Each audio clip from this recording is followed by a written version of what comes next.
ರಾಜ್ಯಪಾಲರು ವಿವರಣೆ ನೀಡಿದ್ರೆ ತನಿಖೆಗೆ ಸಮಸ್ಯೆ.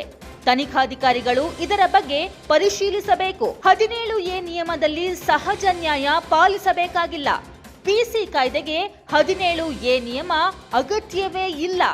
ಗವರ್ನರ್ ಪರ solicitor general SG Tushar Mehta ವಾದ ಮಾಡ್ತಿದ್ದಾರೆ. ಸಂಪುಟದ ಸಲಹೆಯನ್ನೇ ಒಪ್ಪಬೇಕು ಎಂಬುದು ಕಡ್ಡಾಯ ಅಲ್ಲ. ರಾಜ್ಯಪಾಲರಿಗೆ ವಿವೇಚನೆ ಇದೆ. ವಿವೇಚನೆಯನ್ನ ಬಳಸಿದ್ದಾರೆ. ರಾಜ್ಯಪಾಲರು ಅನುಮತಿ ಪತ್ರದಲ್ಲಿ ವಿವರಿಸಿದ್ದಾರೆ. ಗವರ್ನರ್ ಪರ ಎಸ್ಜಿ ತುಷಾರ್ ಮೆಹ್ತಾ ವಾದ